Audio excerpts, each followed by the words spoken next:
Running a quick poll within Anywhere Polling is really the quickest and easiest way to use the application.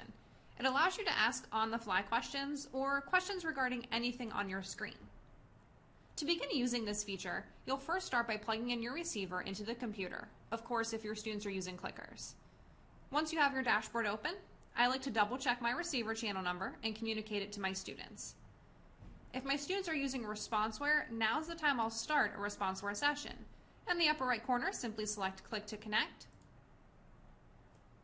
You have the option of choosing a random or a previously reserved session ID, and then just hit Start Session. And the session ID at the top of the screen, that's what you'll communicate to your students. Now's the time you'll also select a participant list if you want to track how each individual student is answering. Now in the upper left corner, your list may or may not already be there for you, depending on your campus. So if it is, just go ahead and select it. If not, you can choose Auto and match up your results to your students later. Then you can head right into Anywhere Polling. This is going to open up a show bar, and you can move this show bar anywhere on your screen, and it's actually going to show right over top any application you choose to use throughout your class.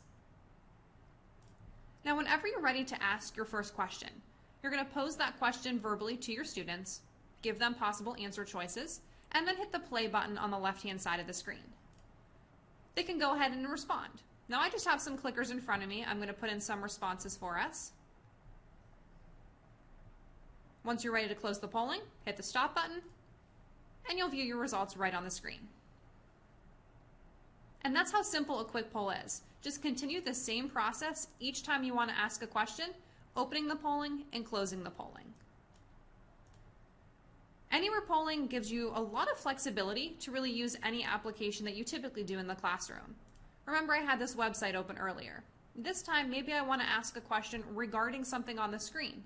I'll ask the question, give possible answer choices, hit the play button, gather those results.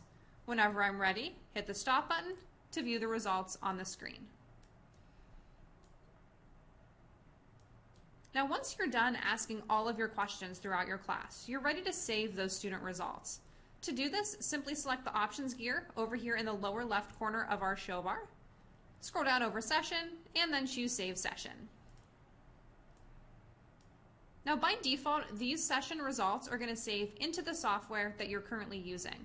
So for example, I'm using the software on my desktop on this computer. That's where my session results by default will save. So just make sure you save these results to a location that you have access to when you're actually ready to generate those reports. So for me, I'm going to go ahead and save these results to my flash drive because I know I'll have this flash drive in my office. You can rename the session file if you would like and then just hit save. From here, close your show bar. It's going to bring you right back to that dashboard. And that's how quick and easy it is to use Anywhere Polling. If you have any questions or want some additional training, reach out to us.